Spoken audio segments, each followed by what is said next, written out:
శుభాలు తెలియచేస్తా ఉన్నాడు. ఈ ప్రాంతంలో దేవుని గురించిన మాటలు మీకు తెలియచేయాలని ఆశతో వచ్చి ఉన్నాం. యేసు ప్రభు వారి గురించి మీకు తెలియచేస్తా ఉన్నాం. ఆయన 2024 సంవత్సరాల క్రితం ఈ లోకానికి వచ్చాడు. బాగా వినండి, ఆయన ఈ లోకానికి 2024 సంవత్సరాల క్రితం ఈ లోకానికి వచ్చాడు. మరి అంతకుముందు ఎక్కడున్నాడయ్యా అంటే పరలోకంలో ఉన్నాడు. మనుషులు దేవుడు అనుగ్రహించిన కృపను పాపము చేస్తూ దౌర్భాగ్యమైన జీవితం జీవించడం ద్వారా దేవుడు మనుషుల మీద ఆయన మహాకృపను చూపించి కనికరపడి మనుషులందరినీ పాపము నుండి విడిపించాలని ఆశతో ఆయన ఈ లోకంలోనికి మనుషుడిగా వచ్చి ఉన్నాడు. ఆయన ఎందుకయ్యా మరి మనుషుడిగా ఈ లోకానికి వచ్చాడు అంటే, ఒకటి పాపము నుండి విడిపించడానికి వచ్చాడు, రెండోది మనుషుల యొక్క హృదయాన్ని మార్చడానికి వచ్చాడు, మూడోది పరలోక రాజ్యము చార్చడానికి వచ్చాడు. ఆయన పాపము నుండి మనల్ని విడిపించాలని ఆశపడ్డాడు. పాపము నుండి ఎప్పుడైతే మనం విడుదల పొందుతామో అప్పుడే మనం పరలోక రాజ్యం చేరే అవకాశం ఉంటది. ఒక ట్రైన్ ఎక్కాలంటే ఒక టికెట్ ఎలా ప్రాధాన్యమో పరలోక రాజ్యము చేరాలంటే రక్షణ, మారు మనసు అనేది చాలా ప్రాధాన్యం. ఈ లోకంలో మనుషుల యొక్క హృదయాలను దేవుడు మార్చాలని ఆశతో వచ్చి ఉన్నాడు. ఆ విషయాన్ని గుర్తుపెట్టుకోవాలా. యేసు ప్రభువుని నమ్ముకున్న వారి హృదయము మారిపోయే పరిస్థితి ఉంటుంది. బైబిల్లో మనం చూడగలిగితే యేసు ప్రభు వారు జీవించినంత కాలంలో ఆయన సువార్త చేస్తున్న పరిస్థితుల్లో, ఆయన సువార్త చేసినప్పుడు దొంగలు మారారు. ఆయన సువార్త చేసినప్పుడు మనుషులను ఎంతగానో ఇబ్బంది పెట్టే వ్యక్తులు మారారు. ఆయన సువార్త చేసినప్పుడు అనేక మంది వ్యభిచారులు మారారు. ఈ రోజున దేవుడు చెప్తున్న మాట అదే, నీ మనసు మారాలి అంటే యేసు ప్రభు దగ్గరకు రావాలి. యేసు ప్రభు వారు అనుగ్రహించు మహిమను నువ్వు పొందుకోగలగాలి. యేసు ప్రభువుని నువ్వు ఎప్పుడైతే సొంత రక్షకుడిగా అంగీకరించి ఆయన కోరిన మార్పు నీలో ఎప్పుడైతే కలుగుతుందో అప్పుడు దేవుడు నిన్ను పరలోక రాజ్యం చేరుస్తాడు. బురహానపురం ప్రాంత ప్రజలారా, ఈ రోజున దేవుడు కోరుకుంటుంది ఒకటే, మీ మనసు మారాలి.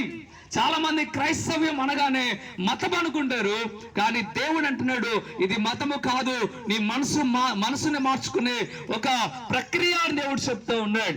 ఈరోజు నీ మనసు మారాలి, అది దేవుడు కోరుకుంటున్నాడు. మనసు మారడం అంటే పాపము చేస్తున్న నీవు పాపాన్ని మానేయాలి, వ్యభిచారం చేస్తున్న నీవు వ్యభిచారాన్ని మానవేయాలి, దొంగతనం చేస్తున్న నీవు దొంగతనాన్ని మానవేయాలి, ఇతరులను ద్వేషించే నీవు ఇప్పటి నుండి ప్రేమించడం ప్రారంభించాలి. ఇదిగో అన్నదమ్ముల మధ్య ఐక్యత కలిగి బ్రతకాలి. ఇదిగో దేవుడు చెప్తున్న ప్రతి ఒక్క మాట సహోదరులందరూ కూడా కలిసి బ్రతకాలని దేవుడు కోరుకుంటున్నాడు. కానీ ఈ లోకంలో ఉన్న మనుషుల యొక్క పరిస్థితి ఏ రీతిగా ఉందయ్యా అంటే, చిన్నదానికి పెద్దదానికి విభేదం కలిగి ఉంటున్నాం. అలాగే చిన్న పెద్ద తేడా లేకుండా బ్రతుకుతున్నాం, మంచి చెడు తేడా లేకుండా బ్రతుకుతున్నాం. అందుకే అంటున్నాడు, మీరు మనసుని మార్చుకుంటేనే పరలోక రాజ్యం చేరతారు అని చెప్తున్నాడు. మనసుని మార్చుకోవడమే కాదు, ఈ లోకంలో మనం బాప్తిసం అనేది తీసుకోవాలి. ఎవరైతే మారు మనసు కలిగి ఉంటారో వారు బాప్తిసం తీసుకోవాలి. బాప్తిసం అనగా ముంచబడుట అని అర్థం. అంటే దాని అర్థం ఏంటంటే, పాత జీవితం అనగా మారు మనసు లేని జీవితాన్ని పాతిపెట్టి నూతనమైన మారు మనసు కలిగిన జీవితాన్ని ప్రారంభించడమే బాప్తిసం. దేవుడు దాన్ని కోరుకుంటున్నాడు.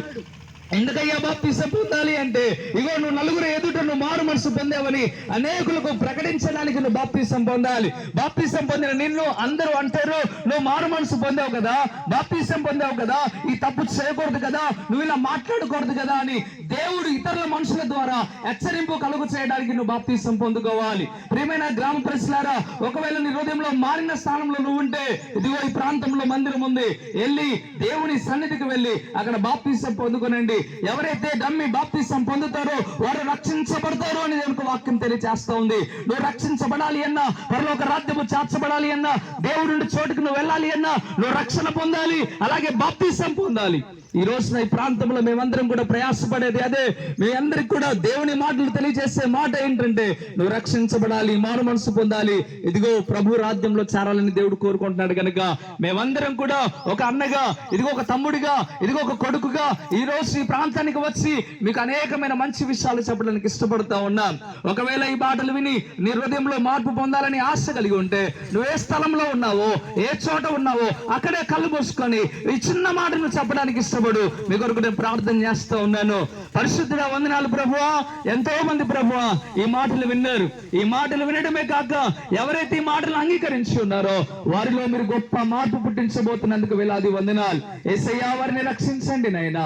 వారి పాపం నుండి రక్షించండి, వారిని విడిపించండి అయ్యా. ఎవరైతే మిమ్మల్ని ఒప్పుకుంటున్నారో వారిని మీరు ఒప్పుకుంటారని మీరు చెప్పారు అయ్యా. వారందరూ రక్షించబడటానికి సహాయం తెచ్చండి. ఈ బురహానుపురం ప్రాంత ప్రజలందరికీ నెమ్మది కలగాలని అయ్యా, శాంతి సమాధానం కలగాలని మీరు ఆశపడ్డారు. అందుకే ఉదయకాల సమయంలో వారికి అనేకమైన మాటలు మీరు తెలియజేశారు.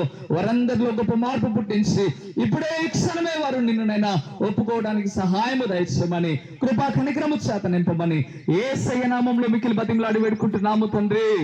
ఆమేన్, ఆమేన్.